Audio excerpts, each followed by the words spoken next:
Today starts the dreaded job of cleaning the combine up. It's pretty dirty, so this is gonna be fun. Here we go.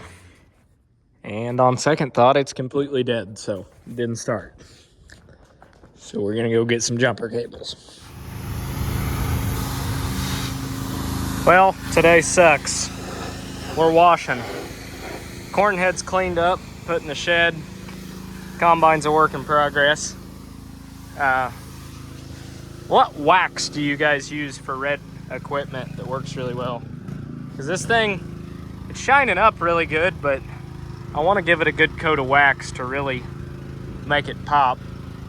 But we got up underneath all the shields, and now we're just doing the outside of it. Shining up pretty good.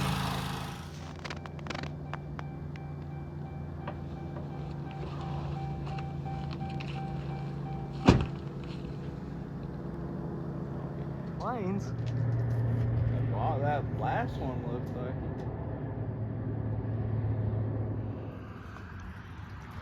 Two clean machines. Now it's time to get all the semis clean. Morning.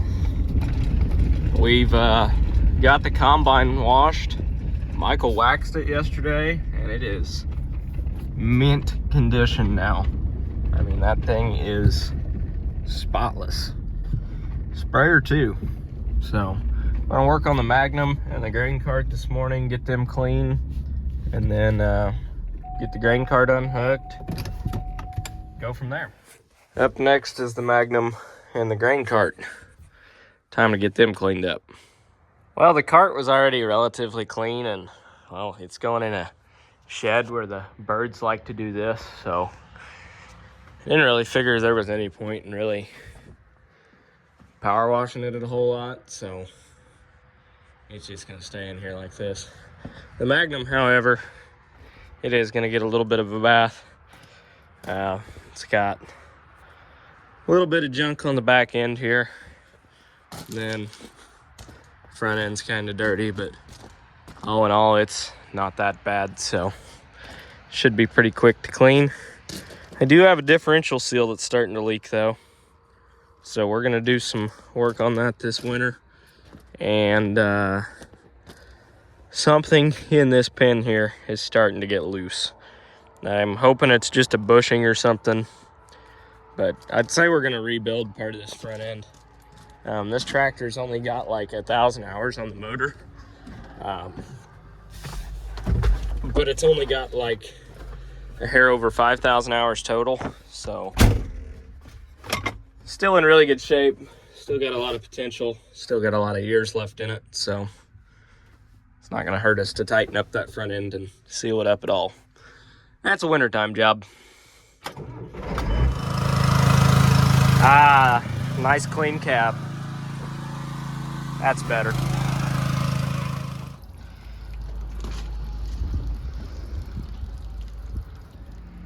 Ah, yeah, that's better.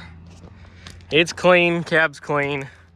Sprayer's going in the shop because it's not winterized yet, and it's supposed to get really cold tonight.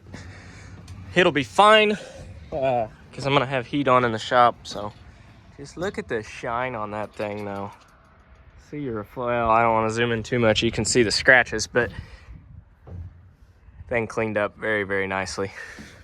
As did the sprayer. It's nice and shined up too. But it's for sale, so who wants it? Clean cab. It's all yours. Time to stick this thing in the shed. We've got nice shiny paint, nice clean cab, nice and shiny. Did good this year. This combine treated me good. Except for all that, but that's not really the combine's fault. See, Pro 700s aren't that annoying. And we're back. We're gripping and ripping. Slow going. Not going very fast at all, but we're getting something done, so Anyhow, we're pitter in the patter, giving it at her, getting at her, whatever you want to say. Slowly but surely. My speedometer quit working, so I don't even know how fast I'm going. Here, I'll let you know.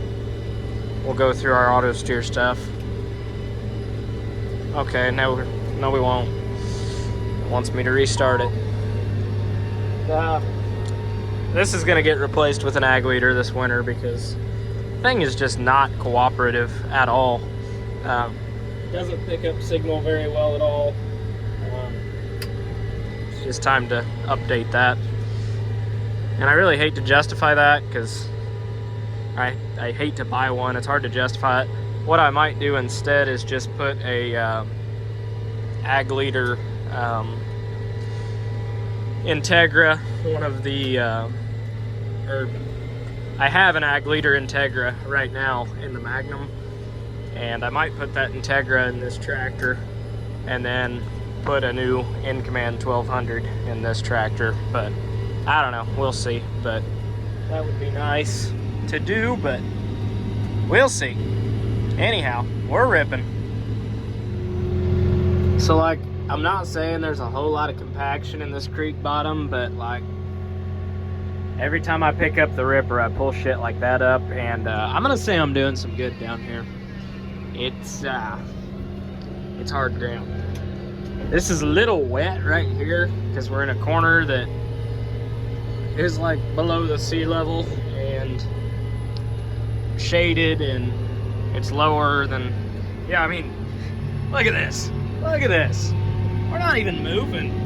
It's ridiculously hard down here, but really wet. And it's not even that it's like, I'm not spinning because it's muddy. I'm spinning because that's how hard this ground is. I don't know if you can see that, but we're tearing her open.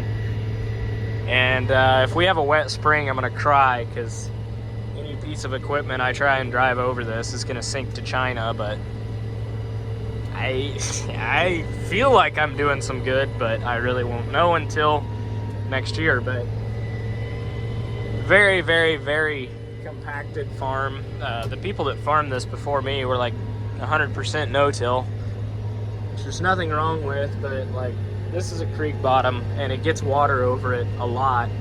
And when that water sets on this, water weighs a lot. And so it's really, really packed down. It's never had any kind of deep tillage done on it.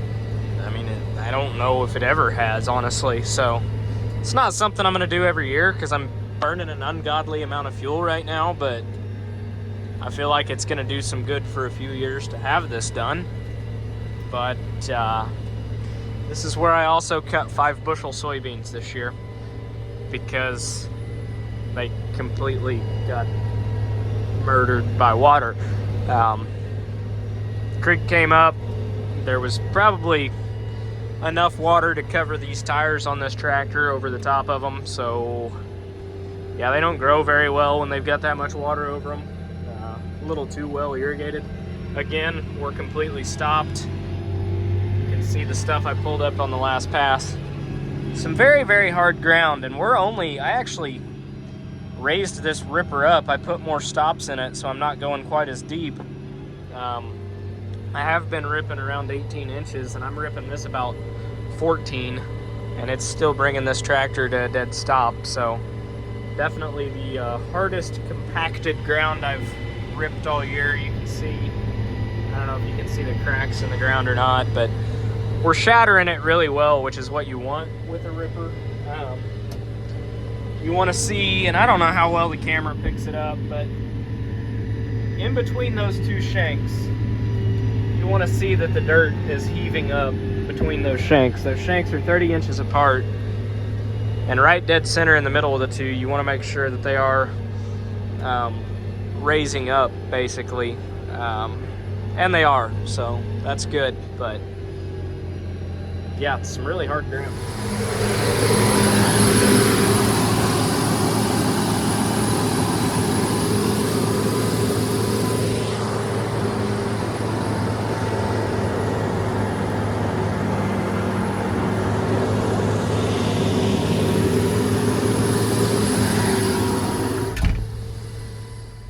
Morning. I don't know if you guys can see it, but it's snowing. It's accumulating even. So we are gonna go farming, because if we don't, the ground's gonna be froze up and our ripping days are gonna be over. So figure we'll get up this morning and do some ripping in the snow. And I don't know, I got 20 acres or so left. And it's the opening day of gun season. So it got cold and it got, we're dead nuts center in the rut right now. It's cold, it's snowing, it's windy, and it's the opening day of gun season. So I would like to go at some point today. So I figure if we hit this early, it's about 5 a.m. right now, so get started early and we'll be in deer stand later on today. Just in the time it's taken me to fuel the GMC up, fill the transfer tank, got some accumulation here. Not bad for the first snow of the year. We're due for one, because every year they say, oh, we're supposed to get a ton of snow this winter, and then we don't. We never do. Literally have not got hardly any the last few years. So we're due for one. We're due for a good winter. So anyhow, put this back on and we'll head up there. It's kind of cold.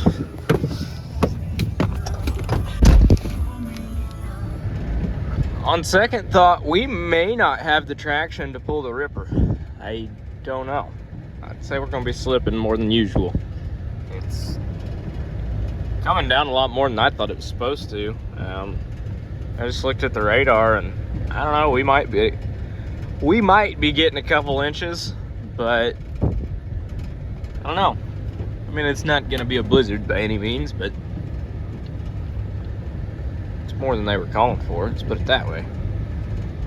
The Steiger's back here somewhere, but I don't know. Don't know exactly where.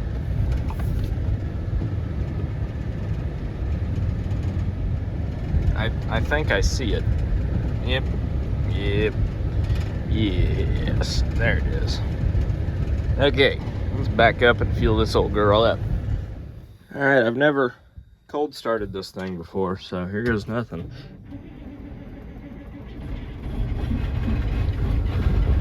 Well, that wasn't so bad. Let her warm up here. She's good and cold. All right, fueling. We need it. Visibility is not that great this morning. Little frosty. Defrost is on. She's warmed up, but we're slowly burning it off the inside of the windshield here. Case, even on their new equipment, still hasn't quite figured out how to do a climate controlled cab too well. I'll give them a bad check mark there, but they do a lot of other stuff good, so I'm not going to complain too much on that one. All right, well, I'd say we're all done with snow till today. Got this 120 acre farm done. There was only about, I don't know, maybe 30 acres left that I did this morning. Still snowing a little bit, but I don't know, it's getting hard to get traction at this point. I mean, it's not that bad. We're still rolling right at 4 miles an hour, but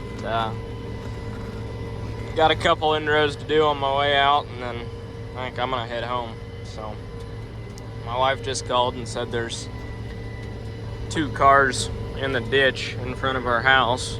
Looks like they rear-ended each other, so that's typical. I live on what's called the 7 curves, and it seems like every year that it snows, people just flat out forget how to drive, so they end up in the ditch a lot, right in front of the farm and right in front of my house. But oh well, I'm not there, so headed that way, get these indros done and try and find something to eat, because I forgot to bring breakfast with me this morning. Rip it away. Now, I will say that this ripper absolutely sucks to take up the highway because it's 20 foot wide and so is the highway. And that sucks going around mailboxes when you meet people like this.